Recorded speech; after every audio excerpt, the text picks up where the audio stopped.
Bismillahirrahmanirrahim. Assalamualaikum warahmatullahi wabarakatuh. Baiklah, kembali lagi dengan saya Gustina Adela Putri dengan NIM 22181002. Dengan dosen pengampu saya adalah Bapak Dr. Alphonse Satrianto, SEME. Baiklah, di sini saya akan mencoba untuk melakukan pengolahan data error correlation model dengan menggunakan FU9. Nah, di sini kita akan menggunakan contoh kasusnya itu pengaruh PDB Amerika Serikat, nilai tukar, harga kayu manis, produksi kayu manis terhadap ekspor kayu manis di Indonesia dari tahun 1989 hingga 2018. Nah, untuk rumusan masalahnya, yang pertama itu kita menggunakan bagaimana pengaruh jangka panjang dan jangka pendek PDB Amerika Serikat terhadap ekspor kayu manis Indonesia. Nah, yang kedua, bagaimana pengaruh jangka panjang dan jangka pendek harga kayu manis terhadap ekspor kayu manis Indonesia. Nah, yang ketiga, bagaimana pengaruh jangka panjang dan jangka pendek nilai tukar terhadap ekspor kayu manis Indonesia. Yang keempat, bagaimana pengaruh jangka panjang dan jangka pendek produksi kayu manis terhadap ekspor kayu manis Indonesia. Dan yang kelima, bagaimana pengaruh jangka panjang dan jangka pendek PDB Amerika Serikat, nilai tukar, harga kayu manis, dan produksi kayu manis secara bersama-sama terhadap ekspor kayu manis Indonesia. Nah, untuk hipotesisnya, di sini kita menggunakan H0, tidak terdapat pengaruh jangka panjang dan jangka pendek PDB Amerika Serikat terhadap ekspor kayu manis Indonesia. Untuk HA-nya, terdapat pengaruh jangka panjang dan jangka pendek PDB Amerika Serikat terhadap ekspor kayu manis Indonesia. Untuk hipotesis yang kedua, H0-nya tidak terdapat pengaruh jangka panjang dan jangka pendek nilai tukar terhadap ekspor kayu manis Indonesia. Nah, HA-nya terdapat pengaruh jangka panjang dan jangka pendek nilai tukar terhadap ekspor kayu manis Indonesia. Untuk hipotesis 3, H0-nya itu tidak terdapat pengaruh jangka panjang dan jangka pendek harga kayu manis terhadap ekspor kayu manis Indonesia. Untuk HA-nya terdapat pengaruh jangka panjang dan jangka pendek harga kayu manis terhadap ekspor kayu manis Indonesia. Nah, untuk hipotesis 4, H0 itu tidak terdapat pengaruh jangka panjang dan jangka pendek produksi kayu manis terhadap ekspor kayu manis Indonesia. Nah, untuk HA-nya terdapat pengaruh jangka panjang dan jangka pendek produksi kayu manis terhadap ekspor kayu manis Indonesia. Untuk hipotesis 5, H0-nya itu tidak terdapat pengaruh jangka panjang dan jangka pendek PDB Amerika Serikat, nilai tukar, harga kayu manis, dan produksi kayu manis secara bersama-sama terhadap ekspor kayu manis Indonesia. Untuk HA-nya, terdapat pengaruh jangka panjang dan jangka pendek PDB Amerika Serikat, nilai tukar, harga kayu manis, dan produksi kayu manis secara bersama-sama terhadap ekspor kayu manis Indonesia. Nah, untuk langkah selanjutnya, kita akan mencoba untuk mengelola datanya dengan mengklik FUs. Di sini kita menggunakan FU9. Nah, untuk create a new FUs-nya kita klik, lalu workflow structure kita pilih date regular karena kita menggunakan data per tahun, data tahunan. Di sini frekuensinya tetap manual, di sini start datanya itu 1989 hingga 2018, kita klik OK. Nah, untuk memasukkan datanya di sini kita klik quick empty group. Nah, kita geser ke kiri, ini kita tarik ke atas, lalu kita copy data yang ini ke FUs di kolom yang kosong. Nah, seperti ini. Nah, untuk langkah yang pertama dalam melakukan model ECM ini adalah kita klik view. Jadi kita sebelumnya harus mengetahui terlebih dahulu data kita ini sudah stasioner atau belum. Nah, kita klik view. Kita ke unit root test. Nah, kita pilih tes tipe-nya yaitu adalah ADF. Nah, di mana tes pertama di level. Yang pertama kita lihat, kita klik OK. Nah, ini adalah hasil tampilan dari data kita. Kita akan fokus kepada probabilitas setiap variabel. Jadi, terlihat secara umum di sini bahwasannya setiap variabel kita itu tidak signifikan karena dia besar dari 0,05.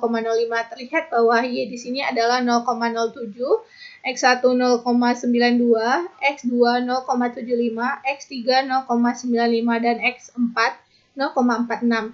Jadi apabila dia besar dari 0,05 berarti dia tidak signifikan. Nah, analisis ECM dapat dilanjutkan kembali. Namun apabila dia sudah kecil dari 0,05 probabilitas semuanya, maka tidak perlu lagi melakukan analisis ECM. Nah, selanjutnya kita klik kembali view, unit truth test. Nah, kita ambil yang one different ini, kita klik OK. Nah, di sini bawah terlihat masih ada untuk data kita yang belum signifikan. Jadi data kita harus signifikan semuanya di bawah 0,05. Namun pada X3 masih ada sebesar 0,9859. Nah, jadi kita klik kembali view. Kita mencoba untuk klik root test. Kita mencoba di second difference. Nah, kita klik. Lalu kita klik OK. Nah, dapat kita lihat bahwasanya di probabilitas untuk setiap variabel sudah signifikan. Artinya, untuk Y itu 0,0001 dia signifikan. Nah, untuk X1 itu 0,0000 dia signifikan juga. X2 itu 0,0000, X3 0,0039, dan X4 0,000. Artinya probabilitasnya itu sudah kecil dari 0,05. Jadi data kita sudah stasioner. Untuk langkah selanjutnya kita akan melakukan regresi bergandanya. Kita klik approach, make equation. Nah, di sini sudah tersedia persamaannya, lalu kita klik OK. Nah, di sini sudah ada tampilan dari regresi berganda untuk jangka panjangnya. Nah, terlihat di sini kita akan fokus pada adjusted R-square-nya yaitu 0,607978 atau 60,79. Di mana untuk setiap variabel X1, 2, 3, dan 4 itu terhadap Y punya pengaruh sebesar 60,79. Sisanya dipengaruhi oleh variabel lain yang tidak dimasukkan ke dalam model. Nah, secara umum untuk probabilitas F statistiknya itu 0,00012, di mana dia kecil dari 0,05, artinya dia secara bersama-sama itu signifikan terhadap Y. Nah, untuk setiap variabelnya kita lihat di sini bahwasanya X1 itu dia punya probabilitas besar dari 0,05, artinya dia tidak signifikan. Nah, X2 juga seperti itu. Dia besar dari 0,05 yaitu 0,76, artinya dia besar dari 0,05, dia tidak signifikan. Nah, kalau untuk melihat koefisiennya itu, artinya apabila terjadi kenaikan satu satuan terhadap X2 terhadap Y, maka akan meningkatkan Y itu sebesar 128,96. Begitu juga selanjutnya. Nah, untuk X3 itu, dapat kita lihat bahwa probabilitasnya itu adalah 0,6160, artinya dia besar dari 0,5. Dia tidak signifikan. Nah, untuk koefisiennya itu apabila terjadi kenaikan satu satuan variabel X terhadap Y, maka nilai Y itu adalah 45067,8,1. Nah, untuk X4 kita lihat probabilitasnya yaitu 0,7580, artinya dia juga besar dari 0,05. Nah, dan dia tidak signifikan. Nah, untuk koefisiennya apabila terjadi kenaikan dari variabel X4 itu satu satuan, maka akan meningkatkan yaitu sebesar 11,64. Nah, di sini selanjutnya langkah selanjutnya kita akan melihat bahwa data kita ini sudah teruji sebagai uji kointegrasi atau belum. Jadi di sini kita klik approach, kita melihat residunya terlebih dahulu, kita klik approach, make residual residue. Nah, di sini untuk make residualnya di sini kita tulis ECT dengan huruf besar semua. ECT. Oke. Nah, ini tabel residunya di mana untuk melihat uji kointegrasinya kita klik view, unit truth test. Nah, ini sudah benar. Test tipenya augmented decay error. Kita klik OK. Nah,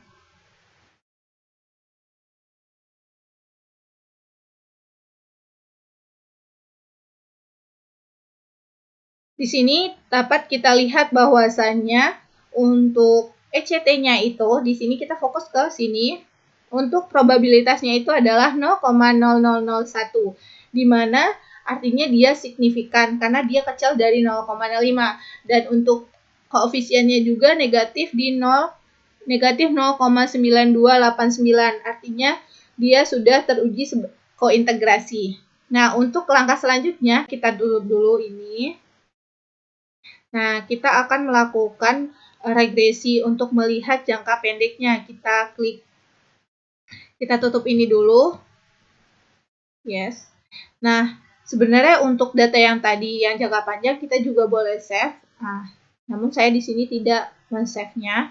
Kita klik Project, Estimates. Nah, kita menggunakan second different kan. Jadi kita memasukkan persamaan yang tadi ke sini. D, Y, X2, Y, Y2, D, X1,2. Lanjut, D, X2,2. Ya, D, X3,2. Selanjutnya D, X4,2. Nah, jangan lupa masukkan ECT yang tadi dengan huruf besar, ECT min 1. Nah, kita lihat terlebih dahulu apakah sudah benar. Kita teliti. Nah, oke, sudah benar, kita klik OK. Nah, inilah hasil tampilan untuk jangka pendeknya, di mana kita dapat melihat bahwasannya di sini untuk setiap variabelnya itu dia ada yang signifikan dan ada yang tidak signifikan. Nah, kita fokus kepada adjusted R-square-nya dulu. Di sini bahwasanya adjusted R-square-nya itu 0,595739 atau 59,57. Artinya di sini setiap variabel X itu berpengaruh terhadap Y sebesar 59,57 dan sisanya variabel lain yang tidak dimasukkan ke dalam model. Nah, di sini untuk X1 kita lihat dia besar dari 0,05, di sini 0,3141, artinya tidak signifikan.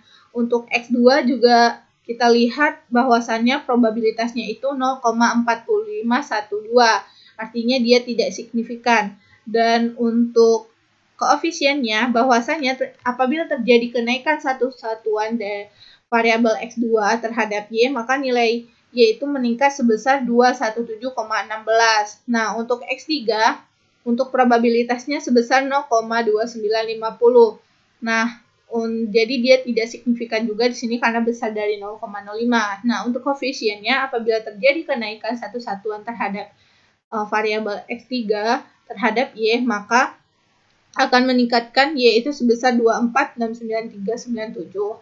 Nah, untuk X4 kita lihat di sini bahwa koefisiennya itu adalah 21,18, di mana apabila terjadi kenaikan satu satuan terhadap Y, maka akan meningkatkan Y itu 21,18 dan koefisien probabilitas nilai probabilitasnya adalah 0,5084, artinya besar dari 0,05, artinya dia tidak signifikan.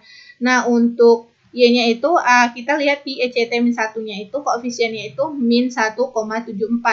Nah, untuk probabilitasnya 0,000, artinya dia signifikan. Nah, inilah secara keseluruhan untuk pengolahan data ECM. Nah, jadi data kita sudah terintegrasi dengan baik untuk pengolahan ECM.